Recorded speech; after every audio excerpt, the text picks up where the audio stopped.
An incredible adaptation of multimedia material, some of the most iconic sequences from the game adapted to perfection, and of course, another week means another tragedy. Today I'm back to recap episode 7 of The Last of Us and talk about all these smaller details you might have missed, game and comic parallels, and plenty of behind the scenes information. There are no future spoilers in this one, so if this is your first venture into the world of The Last of Us, fret not, you are in safe territory.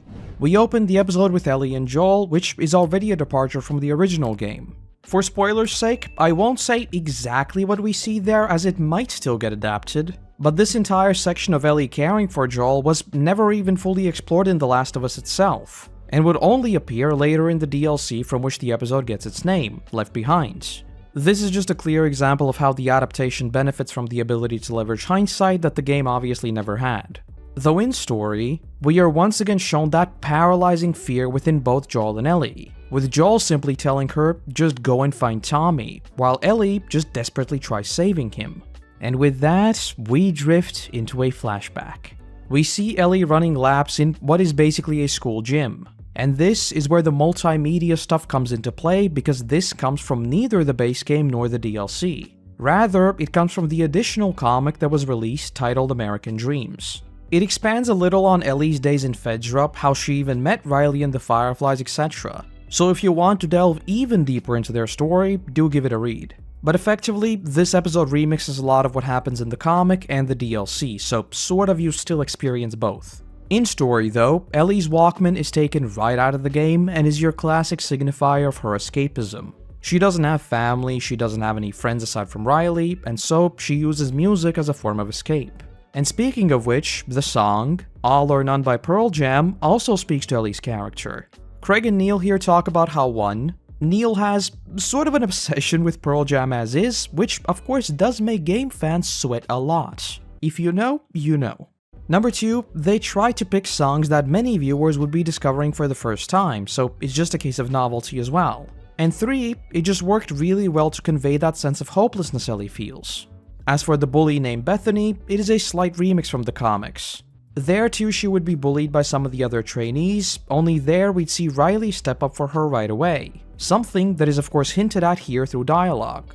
Though because Ellie gives her a solid bonk over the face, she is then taken to what Troy describes as the principal's office. First off, we hear that Bethany is in the infirmary with 15 stitches, which is mostly a throwaway line in this sequence, but stitches as a concept would become a major throughline of this episode, with the final sequence bringing us full circle as Ellie just desperately tries stitching Joel up. Though do hold this thought for a minute. Another cheeky scene we get here are the keys. It's a blink and you'll miss it moment, but the keychain is Naughty Dog's logo, that of course being the studio behind the original Last of Us game. Though another interesting conversation we see here is about the QZs and FEDRA as a whole. Captain Kwong essentially says that without FEDRA, the QZs would collapse and no one would survive. Something that we actually know for a fact to be true. For all the messed up things they do to get them up and running, you can't deny the fact that they have stood perfectly fine for the past 20 years. But at the same time, we saw the revolution in Kansas, and the sheer amount of violence there should be more than enough to piece together that FEDRA aren't exactly saints either. Craig here also talks about how this moral grayness was always a large focus for them. They never wanted to depict either side as good or bad. The entirety of The Last of Us story is about making sacrifices to protect your own after all. So this scene here just gives us a glimpse of the normalcy that FEDRA can bring, while still clearly conveying the inequality within the communities themselves. Skipping ahead to Lights Out though, here we see a few fun background details before Riley shows up. First off, we of course see Ellie's famous pun book, which she'd later rave about with Joel.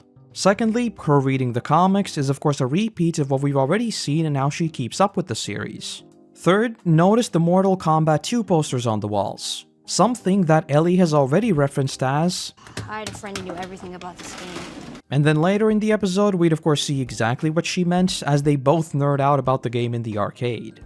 Also posters-wise, notice that Ellie's wall is covered in space posters. That is now the 3rd or 4th mention of her liking space, right? Interesting. From a visual storytelling perspective, the empty bed here also of course continues that question of, why has Ellie been acting up for the past few weeks? And who exactly was her roommate that has now just disappeared?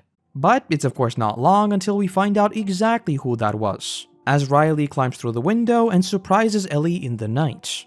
In case you've forgotten, Ellie already mentioned Riley way back in episode 1 when talking to Marlene. And then throughout the season, we've also heard about how Ellie has killed before. And with the ending of this episode, you can probably piece together what she meant by that. As for Riley popping in, this is basically adapted exactly. In the game, she acts like an infected biting Ellie and, just like the show, prompts Ellie to quickly pull her knife. In the show, she says that it's been 3 weeks and that Ellie thought she was dead. While in the game, it was a tad longer and they made it a point to explicitly show Riley counting the days, saying, 45 days? Well, 46, technically. But regardless, clearly this messing with each other, counting the days, etc., just immediately paints them as sharing a lot of history together. Soon thereafter, though, Riley says that she has a surprise for Ellie, and they sneak out. An interesting conversation that pops up here is Ellie referring to her eyebrow scar and mentioning that she doesn't want another 7-Eleven situation. First off, again, the whole stitches scars thing, and secondly, as you might suspect, many people have wondered about how exactly she got her very signature scar. Neil here, though, says that he doesn't want to expand on it just yet. Something happened where Ellie and Riley had to escape, and maybe they jumped through a window and got cut by glass or something like that. But point is that there is a story there, and it's just a reminder that things can go wrong at any time and anywhere, just like Joel has said with his scars as well. It's also here where Riley comes clean about joining the Fireflies. And here, I think there's another interesting conversation to be had around the constant themes of protectors in the series that we've seen with Bill, Henry, and now Joel. Because just like we've heard at the start of this episode, Riley was clearly also Ellie's protector. And here, I think it's clear to Ellie that with Riley joining the Fireflies, sooner or later, she would leave her. But worse yet, as we'd see in this episode, what happened was far worse than her simply leaving.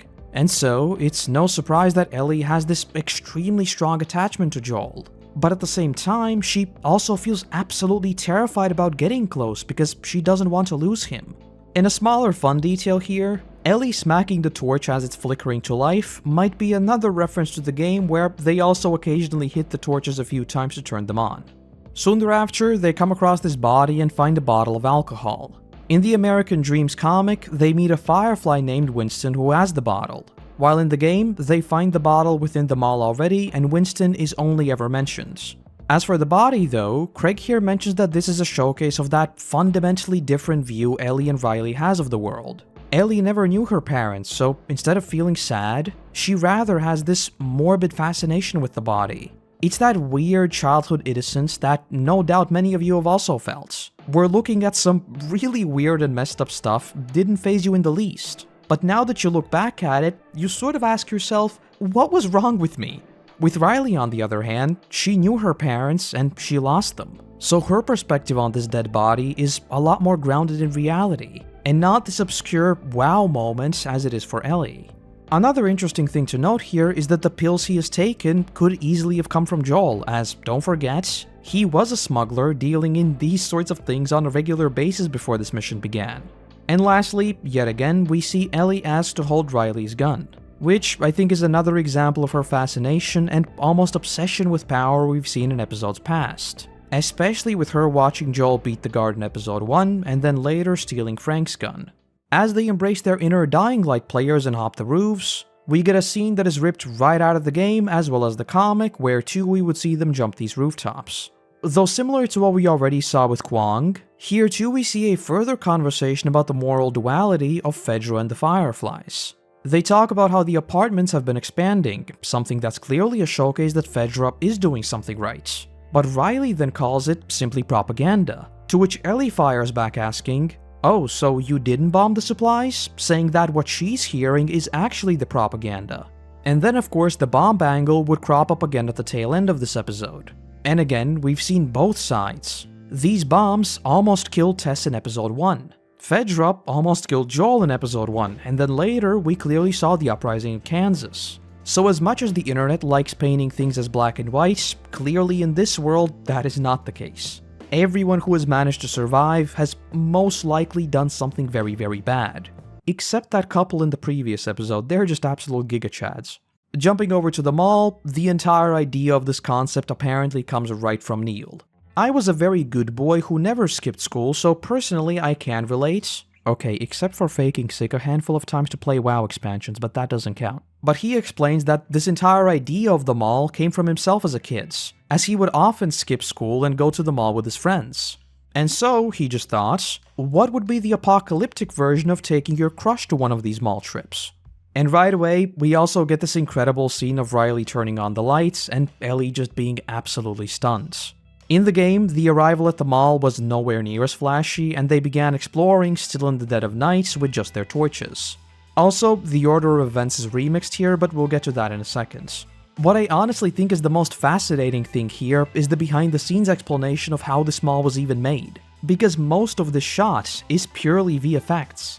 To cut a long story short, the production team apparently got really lucky with having a nearby mall which was set for demolition. So technically, they literally had the perfect candidate for a set where they could literally demolish, build, and effectively do whatever. Because hey, it's all going to be taken down later anyway.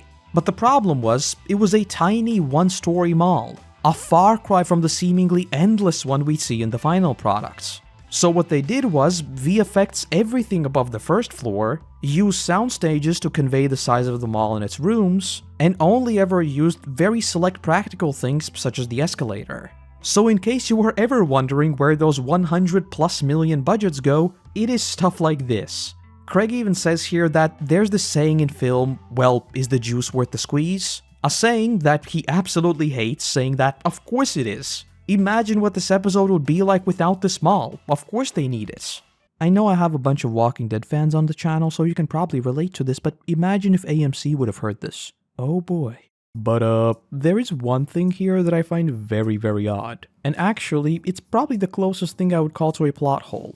Riley is so certain that no one's gonna see them, but there is literally a roof with glass and you lit up the entire building. Everybody's going to see you, but okay, I digress. Anyway, there's another interesting moment here at the Victoria's Secret window, as Ellie looks at her reflection and simply feels insecure. Neil here expands on that, saying, clearly these two girls like each other, but just like with any teenage crush, Ellie is really nervous. She is afraid of rejection and she doesn't want to reveal how she truly feels. Which neatly takes us to the Carousel, which too is ripped right out of the game, where those themes are cemented even further. Yet again, we see them messing around and just having fun. But the moment Riley makes physical contact, Ellie gets really nervous and just tries pulling back. Just like with the escalator where she falls onto her and then immediately tries pushing away, she's just scared of Riley picking up on the fact that she does like her. Also, the little picture booth venture they have is too ripped right out of the game. And just like with the puns they wouldn't understand because they've never used computers, that angle was also played up in the game of them not understanding what the internet is.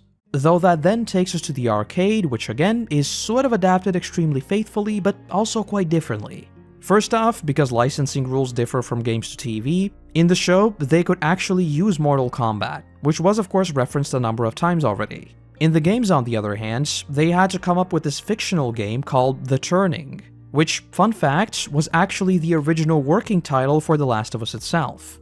Though the big departure here is that in the game, again, they never even get the entire mall up and running. And so, this little sequence of them playing the game is actually just a super wholesome moment of Riley describing the game to Ellie, and she simply imagines it. Though of course, this is The Last of Us, so as they're having fun, we see an infected wake up.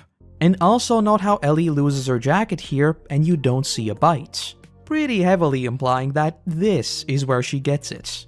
And speaking of the sleeves, you might have noticed that throughout the season, Ellie actually always wears long sleeves, and that is because she's hiding the bites. Well here, she doesn't have a bite to hide, so she can just walk around with a t-shirt. Riley's final gift in the show takes the duo to the taco store, where Riley surprises Ellie with volume 2 of the very punny book. Like I mentioned, it's here where we get the very funny computer pun. How does a computer get drunk? It takes screenshots. What are screenshots? I don't actually know. Though as they're messing around, Ellie of course notices the pipe bombs and quickly realizes that this little adventure of theirs wasn't random at all. Riley was posted here, and that is why she knew about this place to begin with. In the game, this entire thing is handled a little differently. Ellie would say that she needs to go back after playing in the arcade, but Riley breaks the news saying that she is leaving Boston. And their dynamic there is also a little more of, what do you want me to do, rather than Ellie barging out after seeing the bombs. That's it? What do you want me to say? I don't know. How about some friendly advice? I'm serious. Why did you bring me here? I wanted to see you. Though in both versions, Ellie then searches for Riley yet again, only in the game, that is followed by a good old water pistol fight. Like I've already mentioned a couple of times, the order of events within the mall is just remixed for the adaptation. The game begins with them going into the spooky Halloween costume store, they then ride the carousel, then take the pictures, then go to the arcade, and then have this fight with the water pistols. In the show, on the other hand, it's only after Ellie comes back to find her that they go into the costume store. The masks they wear are ripped right out of the game, only the dancing thing of course happens without them and it's a tad later. But one thing I think is worth noting here is how well you can still feel what Ellie is feeling. Craig here also adds just that. Usually in films or TV, you'll notice that when someone is wearing a mask, they'll either lose it very quickly, or there'll be another explicit way of showcasing their emotions. And yes, The Mandalorian and keeping a character masked for literally the entire time is a huge outlier in that sense. But when you look at Iron Man, for example, you'll notice that they deliberately focus on his in-helmet HUD because the directors always want to focus on the emotion of the actor. But with Bella here, despite her face being entirely covered, I think you'll agree that you can still read exactly what she's feeling. Though the following sequence and them sharing a kiss is effectively adapted beat for beat. But of course, this is The Last of Us, so no, happiness can't last for more than precisely 5 seconds, and so an infected runs in. In the game, because again, this entire section needed gameplay, there's a chase sequence and there are a whole bunch of infected. But point is, both of them ultimately get bitten. But before we follow through, we smash cut back to Ellie in the present, clearly framing it as Ellie remembering what happened with Riley. And so, she starts going absolutely mad just looking through every cabinet looking for supplies to stitch Joel up. And just as quickly, we smash cut back to Ellie, literally smashing stuff up. Though the final moments of the sequence, bar a few specifics I won't show in case they turn out to be spoilers, are adapted exactly 1-for-1, with the show even using the game's music to accompany the ending. Bringing those stitches we heard at the start of the episode full circle, Ellie finds some twine. After which, she immediately rushes to Joel and just tries to close up the wounds. Though at the same time, Riley says the tragic but very iconic line of, "We could just be all poetic and lose our minds together." And as those guitar riffs take over, we simply cut to black. Technically speaking, we never actually find out exactly what happens next. But they did try losing their minds together, which is when Ellie of course finds out that she is immune. The rest, well, I think you can piece that together yourself. Ellie did say she has killed before, right? And with that said, that is episode 7. Definitely a change of pace, and I'll be super curious to hear the wider community sentiment on it, but as usual, I really enjoyed it. I would have loved a teeny bit more of Ellie trying to save Joel like we see in the game, but who knows how they'll handle next episode, maybe we'll get some of that there. And speaking of which, I am not ready for that, and no amount of Troy cameos can save me. But anyway, do let me know what you thought of this episode, and with that, I hope to see you back next week as we delve into what is unfortunately already the penultimate episode of Season 1. And that's the video. We are getting frighteningly close to the end, but hey, at least I can now confidently say that they've done most of the game absolute justice. This far in, and I only have a handful of gripes, I call that a 300% win. But anyway, with that said, I want to say a massive thank you to our current patrons and YouTube members who allow me to produce even more of these for you all. Without you, there'd be a whole lot less of my ramblings, so seriously, thank you. Other than that, I want to say thank you very much for watching, I hope you have a great day, and hopefully, I'll see you in the next one. Bye bye!